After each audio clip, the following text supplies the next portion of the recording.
and welcome back to Bookish Theories. In today's video I would like to talk about CIX's OK Prologue Be OK, focusing on a little breakdown and analysis of the video to see what it can tell us about the story and the upcoming comeback. Now, since I've been wanting to make a CIX video for a while now, I thought that the prologue for their first full album would be a great place to start, but in case you'd like to see me cover some of their past videos, let me know in the comments down below because I would gladly do it if it's something that you'd like to see. In the meantime, however, let's take a look at the prologue, because even if the video is quite short, we actually have quite a lot to unpack. Now, if up until now CIX showed us their journey in hell, the prologue introduces us to the beginning of their new adventure in Purgatory. Much like what we saw in videos like Jungle, for instance, the main inspiration behind the story's imagery and symbolism is actually taken from Dante's Divine Comedy, and as an Italian myself, the way they adapted it to the screen is impressive to say the least. The comedy is not an easy work to adapt, but CIX did a fantastic job in doing so, and this time around is no different, because if back in Jungle we saw that each member was associated to a specific circle of the Inferno, the prologue is now introducing us to a part of the story that seems to be inspired by Dante's Purgatorio.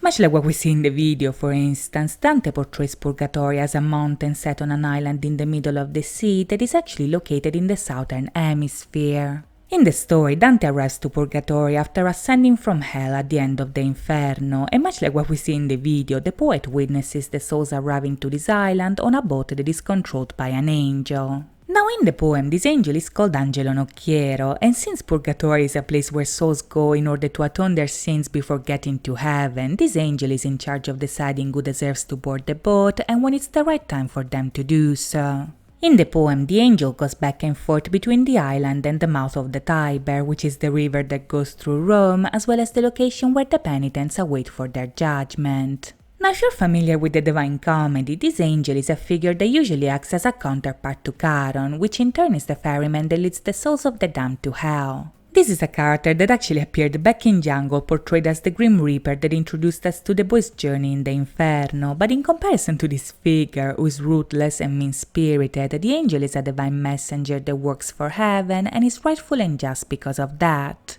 In the poem, the angel grants access to Purgatory only to those who truly deserve it, and this idea is conveyed in the video as well, where we see a dolphin jumping in front of the boat as the angel actually approaches the island. Now, this is a very interesting imagery, because back in the Inferno, the dolphin was an animal that was associated to the souls of the damned. This animal was mentioned in chapter 22 in association to the barattieri, which are those that in life abuse their power for personal gain, and in the poem these people are tormented by demons who keep them in a ditch completely covered by boiling pitch. When Dante sees them, these sinners are compared to dolphins who jump out of the water to warn the sailors of the arrival of a storm, and in the prologue this imagery might have been used in the same way, because as the angel approaches the island, the dolphin that symbolizes the sinners get in front of it while the angel stays unbothered. Now, when it comes to Purgatory itself, the video shows us that the mountain is actually divided into different sections, which in the poem are defined as terraces.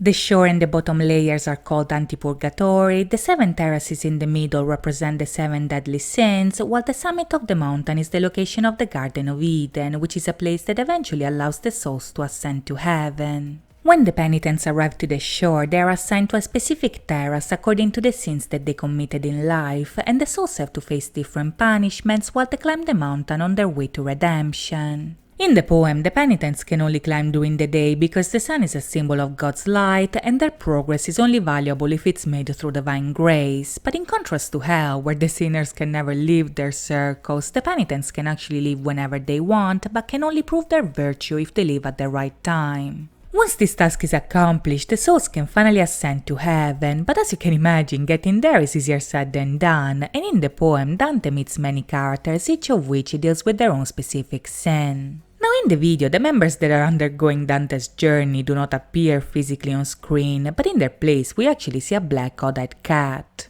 This is a character that first appeared in the leader film that anticipated CIX's debut, and in many respects, the video actually foreshadowed the overall journey of the boys in the story. You see, much like the odd-eyed cat, the boys are going through a journey upwards that will lead them towards the light, which incidentally is the very same goal of Dante's story as a whole. They started in hell, now they're heading to Purgatory, and at some point they will eventually reach the top of the mountain and ascend to heaven. This is a journey that is both metaphorical and physical, because if at the beginning the cat was a kitten, in the prologue we see that the cat is now bigger than before. This means that this journey is not only meant to lead them to enlightenment, but also to maturity, and in the prologue we are at the stage of their journey where the boys are leaving their hell behind in order to seek redemption for their sins. This process, however, can only be accomplished once they free themselves from the evil that corrupted them in the past, and in the video this idea is actually portrayed in two different ways. At the beginning, for instance, the prologue opens with a quote from chapter 11 that reads "Ma libera da lui che si la sprona." This is a line from the Lord's Prayer that begs God to free the sinner from the ancient evil that tempted them in the past, and in the poem Dante hears this when he meets the prideful, which are the sinners that inhabit the first terrace of Purgatory. Since in life these people were too proud and looked down on others, now their punishment is to pray to God for forgiveness and climb the mountain while carrying heavy stones on their backs that don't allow them to lift their heads. Through this process, the sinners will learn a lesson in humility that will redeem their sins and allow them to let go of the burden that they carry. And sure enough, the same idea is also expressed at the very end, where we see the cat crossing a field of wheat and having a feather stuck on its back.